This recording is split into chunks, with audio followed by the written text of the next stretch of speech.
नमस्कार दोस्तों, SBI securities morning podcast में आपका स्वागत है। आज के पॉडकास्ट में हम निफ्टी, बैंक निफ्टी में क्या उम्मीद करें इस पर बात करेंगे। साथ ही ऐसे कौन से सेक्टर्स और स्टॉक्स है जिन पर आपको नजर रखनी चाहिए उस पर भी हम बात करेंगे। सो फ्रेंड्स, सबसे पहले अगर हम बात करें ग्लोबल मार्केट्स की, तो वहां पर हमने देखा कि मंगलवार को तीनों ही जो अमेरिकी इंडाइसेस है वो मामूली बढ़त के साथ बंद हुए। उतार चढ़ाव भरे कारोबारी सत्र के बावजूद एस&पी और नेस्डैक जो है उन्होंने समापन के आधार पर एक नया रिकॉर्ड बनाया है। एस&पी 500 ने अपने जो नॉर्थवर्ड ट्रेजेक्ट्री है उसको कंटिन्यू रखा है और 5550 के लेवल का परीक्षण करने की भी वहां पे संभावना बढ़ जाती है। इसके बाद हमको ऊपर में 5600 के लेवल्स भी दिख सकते हैं फ्रेंड्स। वहीं नीचे की ओर बात करें तो 5450, 5430 ये एक सपोर्ट का जो जोन है वो निकल कर आ रहा है। डॉलर इंडेक्स की बात करें तो 0.07% की मामूली नुकसान के साथ 105.25 के लेवल पर समाप्त हुआ। आगे बढ़ते हुए 105.60, 105.70 एक रेजिस्टेंस बनकर उभर रहा है और नीचे की ओर 20 EMA जो है 104.97 के आसपास वहां पर सपोर्ट मिलने की संभावना दिख रही है। निफ्टी की बात करें तो एक संकीर्ण दायरे में अपना कारोबार जारी रखा है। मंगलवार को यह 79 पॉइंट रेंज के भीतर कारोबार कर रहा था।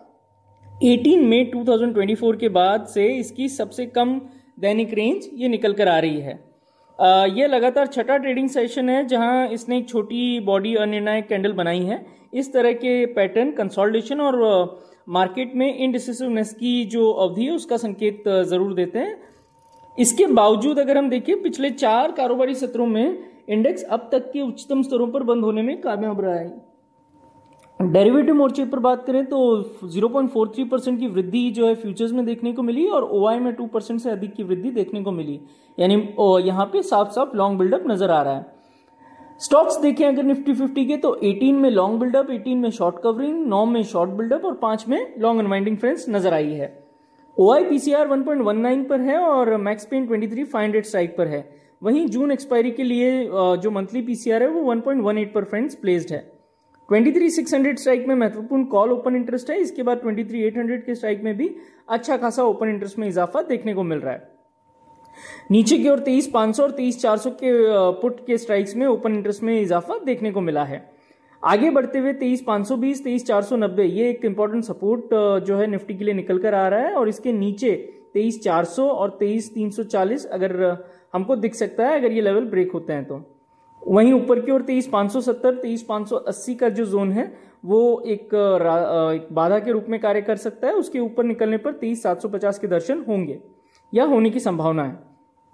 बैंक निफ्टी की बात करें तो बैंक निफ्टी ने फ्रंटलाइन इंडेक्स से बेहतर प्रदर्शन दिखाया है दोस्तों और इसमें लगभग 1% की वृद्धि नजर आई है। सबसे उल्लेखनीय बात यह है कि इसने दैनिक पैमाने पर 5 डे का ब्रेकआउट जो है हमको दिखाया है। यानी एक अच्छे ट्रेंड में अब बैंक निफ्टी नजर आ रहा है। वर्तमान में ये अपने सभी मेजर मूविंग एवरेजेस के ऊपर है और RSI भी 60 को पार करने वाला है और ये एक स्ट्रेंथ को दर्शाता है बैंक निफ्टी में। फ्यूचर्स में देखें तो 1% की वृद्धि देखने को मिली है और OI जो है 4.93% तक बढ़ा है जो कि लॉन्ग बिल्डअप को दर्शा रहा है। 5500 और 51,000 इन स्ट्राइक में कॉल में ओपन इंटरेस्ट बढ़ा है। वहीं 5300 और 50,000 इनमें पुट में ओपन इंटरेस्ट में इजाफा नजर आया है। OI PCR 1.23 पर है और मैक्स पेन 50,300 पर प्लेस्ड है। अगर हम जून के OI PCR मंथली PCR को देखें तो 1.05 पर है। लेवल्स की बात करें फ्रेंड्स तो 50,700 के स्तर का परीक्षण करने की संभावना है और इसके बाद अल्पावधि में 51,100 के लेवल्स भी हमको बैंक निफ्टी में दिख सकते हैं। सपोर्ट 50,200, 50,150 के लेवल्स पर प्लेस्ड है। विक्स की बात करें तो 1.11% की मामूली बढ़त के साथ 12.96 पर क्लोज हुआ। वर्तमान में यह अपने सभी मेजर मूविंग एवरेजेस के नीचे कारोबार कर रहा है और अल्पावधि में 12.50 का ये लेवल टेस्ट कर सकता है।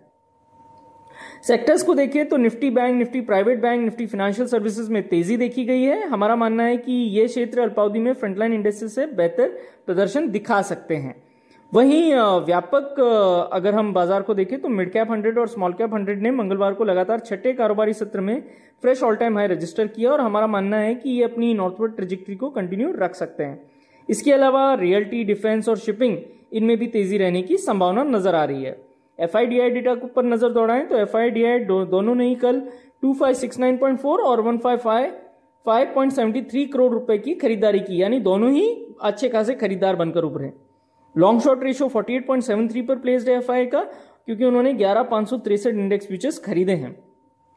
स्टॉक फ्यूचर्स के मोर्चे पर एफआई ने 7780 कॉन्ट्रैक्ट बेचे हैं। ऑप्शंस के मोर्चे पर एफआई ने 2,05,671 कॉल कॉन्ट्रैक्ट खरीदे हैं, वहीं 2,01,884 पुट ऑप्शन कॉन्ट्रैक्ट भी खरीदे हैं फ्रेंड्स।